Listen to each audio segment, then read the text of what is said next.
Okay, welcome to Making Absinthe video. Yes, it's legal, and yes, it's real. And I can say that because, first of all, in the United States, absinthe became legal in 2007, and I wanted some, and there's only a few distilleries making it, and it's very expensive. So I decided to make it myself since I have my own ability to do so with my lab glassware.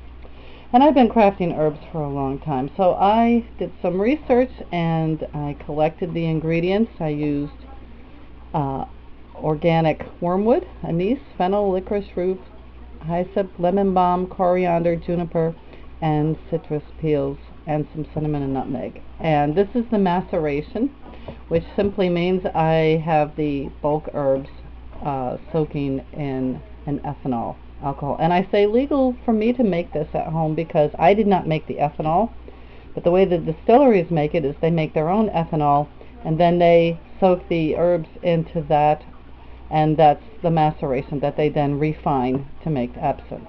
So I'm doing the same thing, except for I didn't make the ethanol, so that's why I say it's real and it's legal. So this has been sitting now for 4 weeks and it smells amazing. Doesn't look very nice, but it smells amazing. I have some cheesecloth and a strainer here. So I'm going to pour this in to the strainer to separate the solids. There's a juniper berry there, you can see. And then I will squeeze it out. I have to stop the camera because I need 2 hands. So this will be continued in a moment. Out of the herbs that have been macerating in this ethanol for a few weeks. Smells incredible. Again, I need 2 hands. I'll have to stop, but that's to show you the basic process of how you remove the herbs from the tincture. Alcohol from the herbs, you can see in the herbs here, and this smells incredible. There's orange peels, and all the different ingredients that were in there are now squeezed out. I use the cheesecloth here to squeeze them out, the empty jar, and I have pretty much exactly 2 cups of the tincture. It's brown, not green, because I did not use a lot of fresh mint in the process. It's February, so fresh mint is hard to get. However, this is probably somewhat like the original absinthe, which was made by an herbalist, a woman herbalist originally, and it was made as medicine, and it has a lot of medicinal, anti-parasitic herbs in it that were made to be kind of it was made to be a health tonic originally. So this is probably very much like the original absinthe, made for medicinal purposes without being distilled and refined, which is what I'm going to do. And that's how it was made when it became a popular drink. So I'm going to set up my condenser and my ice bucket for circulating with this pump here to refine and distill the tincture that I have made. Even though, as I said, this is probably at this stage pretty close to the very first original absinthe. So I'm going to pause this, get that set up, and then continue.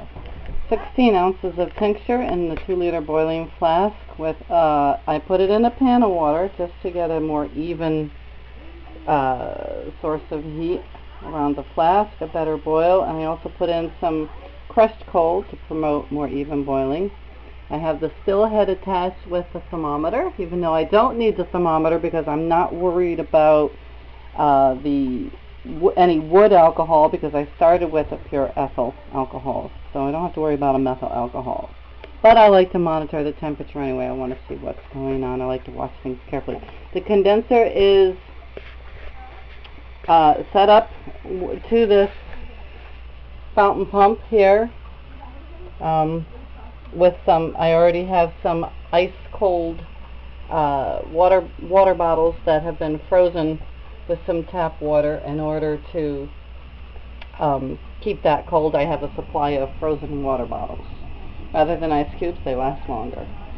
And I took some of the tincture before it's being refined, because technically this should be also genuine absinthe, even though it hasn't been refined. This is as I said before, probably the original way, because I don't think it was distilled initially when it was made as medicine. And usually absinthe, and so I'm testing this here before refinement, and then we'll compare it to after refinement as well. So usually it was done with a sugar cube over a shot of absinthe and sugar, and then water was stripped. So what I'm going to do instead is just make some sugar water.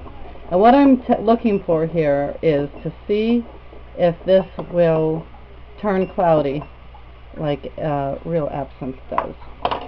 So here's the absinthe. It's brown again because I didn't use fresh mint, so it doesn't have a lot of green coloration. And I'm going to pour this into the sugar water, and we'll see if it gets cloudy. And I don't know if you can see that too well with the camera, but it is cloudy. So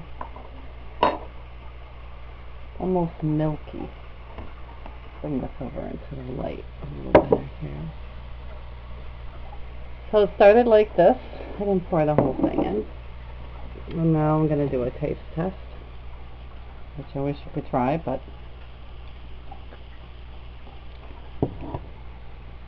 okay, it's pretty good. I can taste the sweetness from the licorice and the anise, but it's still pretty bitter. That's the wormwood.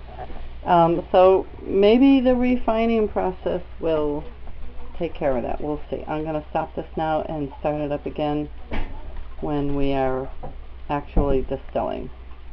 A little issue here with getting all the water bubbles out of the condenser. My pump apparently isn't all that strong, but I lifted the pot up.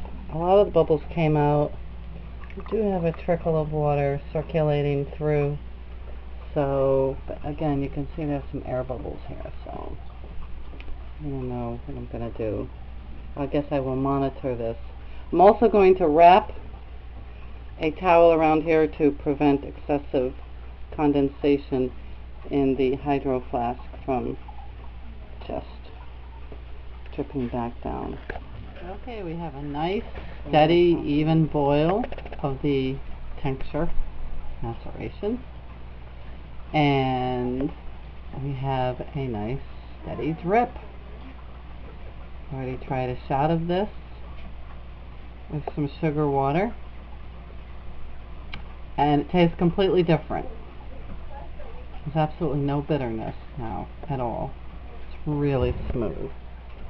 The condenser's working out well, and the temperature is exactly 80 degrees centigrade.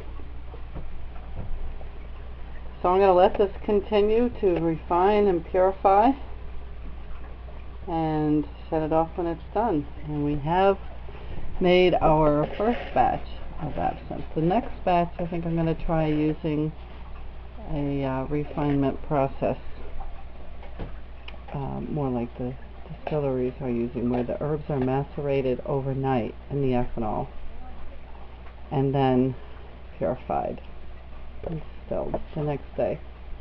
So this is kind of a combination of methods using traditional tincture making where the herbs are soaked for a few weeks. So I'm going to compare the two techniques and do some more research and continue to refine my absinthe creation process. Dates coming later.